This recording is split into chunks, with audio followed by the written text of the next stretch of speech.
Welcome to True SignaI, FAE one-stop hub, where we break down the twists and turns of global trade.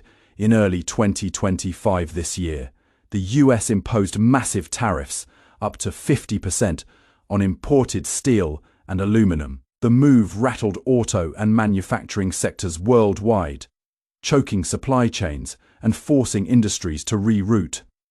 But instead of stalling, 7 nations switched gears, turning towards Canada as their new pit lane partner. Let's take a lap around these 7 strategic shifts that are reshaping the automotive map. 7. FAE Brazil. FAE beefing up Canada ties. In March 2025, Washington hit Brazilian beef, soy and ethanol with a 25% tariff. That threatened nearly $13 billion in beef exports.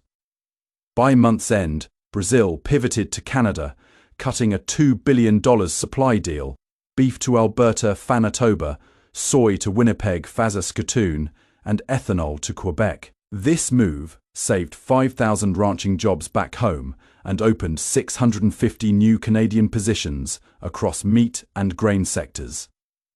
On top, ethanol byproducts were rerouted to China, proof of Brazil's trade agility. 6. FAE Mexico. FAE Auto parts on a new route. Mexico's auto sector, especially Ciudad Juarez and Monterrey, took a hit with a 35% US tariff on components. The response? A bold $8.2 billion corridor alliance with Canada, channeling parts straight to Ontario's assembly lines. Windsor and Brampton saw a boost, while Mexican suppliers kept production steady. Some US officials raised concerns about Chinese parts slipping in under this new arrangement, putting USMCA under scrutiny. 5. FAE Australia. FAE Mining finds a Canadian track, a 30% US tariff on iron ore and lithium pushed Australia to rethink. April saw the launch of the $3.5 billion Northern Stars initiative with Canada, rerouting minerals to Vancouver and Thunder Bay. Ontario's steel mills cranked up 18% more output, while lithium flows supported Canadian EV projects. This safeguarded 2,100 Aussie mining jobs and reinforced the global race for clean energy metals. 4. FAE France. FAE Hydrogen sparks in Canada.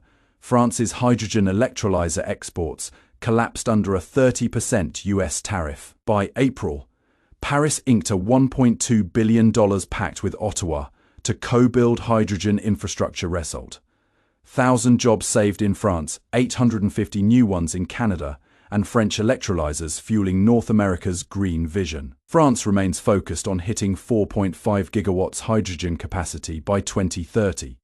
3. FAE South Korea. FAE Battery Power rerouted a 20% US tariff on lithium. Ion modules rattled South Korea's giants LG Chem and Samsung SDI. They struck a $1.7 billion deal with Northvolt Canada, rerouting 500,000 modules to Windsor, Hamilton, and London.